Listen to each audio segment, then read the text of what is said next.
What's up, guys? Welcome back to the channel, and welcome back to my review of a film I just saw in the theater the other day, A Better Tomorrow, which is a re-release of the 1986 John Woo film. Several John Woo films have made their way back to theaters in conjunction with Shout getting the rights to the entire Golden Princess library a while back, which includes many John Woo films such as The Killer, Hard Boiled, and A Better Tomorrow. And a number of these films have made their way back in the remastered versions have made their way back into theaters. So this was a lot of fun seeing this in the theater, and I did want to do like an actual out of the theater reaction. I made a little Instagram video, but it just would not format the right way. I'm going to show that in a moment.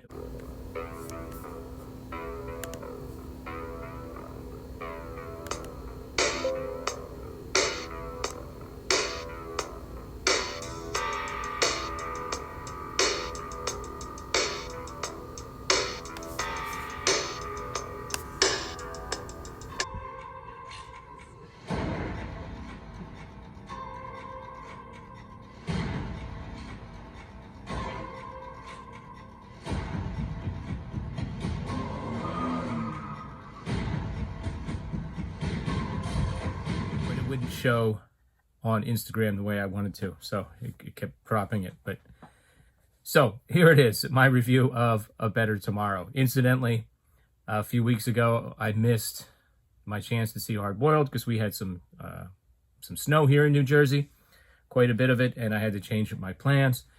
It looks like The Killer is coming in early April, not to Regal Theaters, which is the theater down the street, but to Cinemark, at least around here anyway. So I'm interested in checking that out. And I think I saw on Instagram that these films have a completely different timetable in the UK. So you might want to check it out. The Killer, Hard Boiled, and A Better Tomorrow. I'm not sure if anything else is going to be re-released, but it was quite an experience to rewatch this after so many years. And, you know, I've seen so many more John Woo movies since then. His later ones, I saw Silent Night, which I didn't love, sadly, last year. I actually did an out of the theater reaction to that one, and then even going back and watching some of his earlier films, his Kung Fu films, and even films that he was the assistant director on, such as Four Riders, which is in this horrible history set, films directed by Chang Che. As you know, I've been reviewing tons of Chang Che films on my Martial Arts Monday videos, and there's a lot in common there. They have that Chang Che had that concept of yang gang, I'm going to mispronounce it, yang gang, staunch masculinity. And years later, a film critic would coin the term heroic bloodshed to describe John Woo's ultra-violent films such as The Killer and A Better Tomorrow. So tons of fun. And also the other interesting thing is, listen, I saw a bunch of Chow Yun-Fat movies back then, and I've seen some since then. I did pass on a few of his like Hollywood ones. Like I never did see The Replacement Killers. I did watch The Corruptor. I have that. I did like that quite a bit. I didn't see the Pirates of the Caribbean movie that he appeared in. That sounded like a good part for him. I just wasn't that interested. But one of his co-stars, T. Lung, in this film, I must have seen just in recent years, like upwards of 25 or 30 of his films. I mean, I've become a huge fan of his.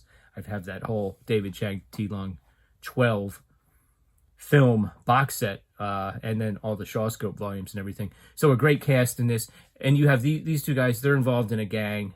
They've got a great relationship. They kind of mess around with each other. When it's time to get serious, they get serious. They're involved in counterfeiting money.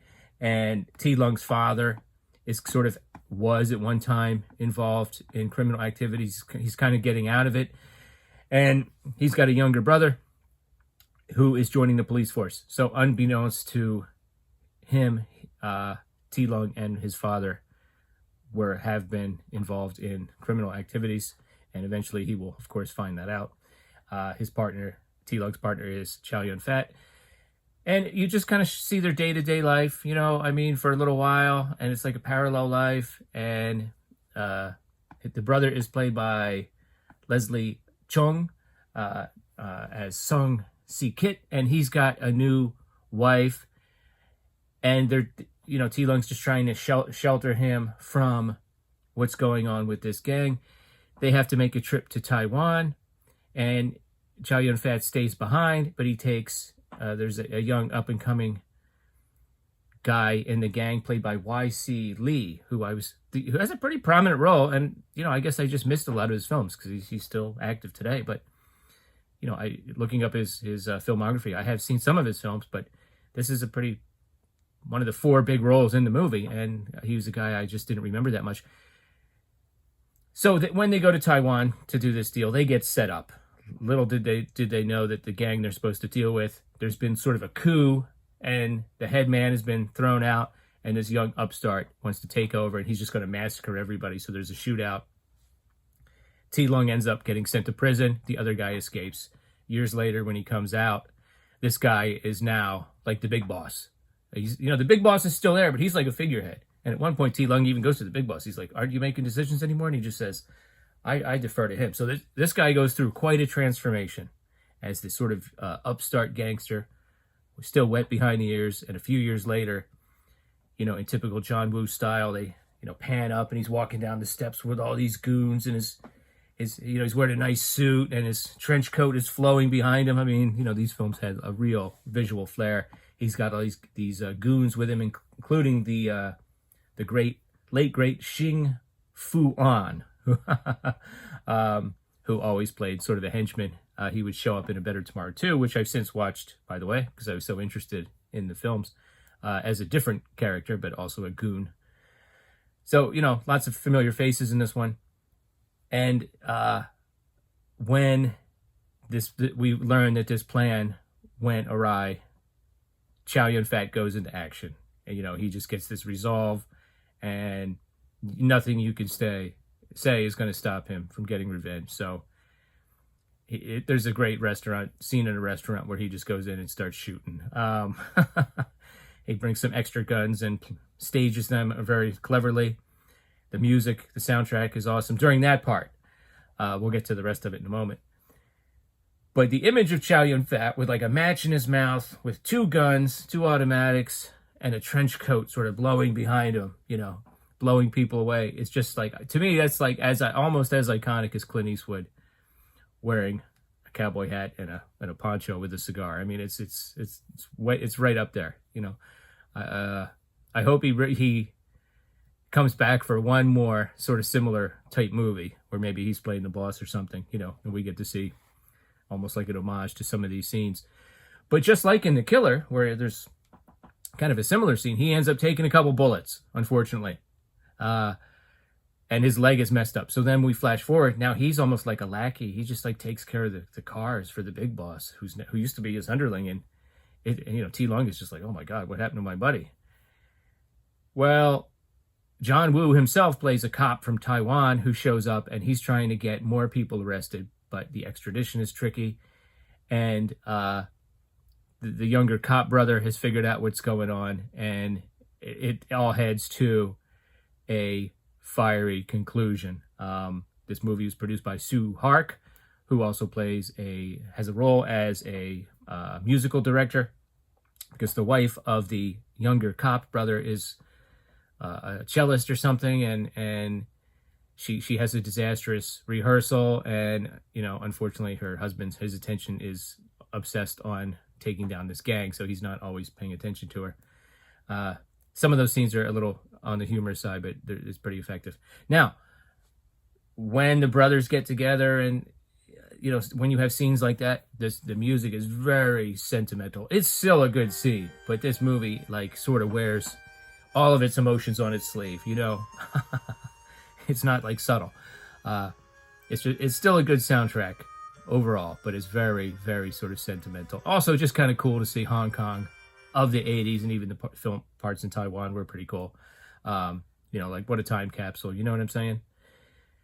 Yeah, this was great. This was great fun. Like I said, I got so interested that I came home and watched A Better Tomorrow 2 on streaming the next day, which I had seen before and kind of remembered. Chow Yun-fat is also in that, as is T. Lung.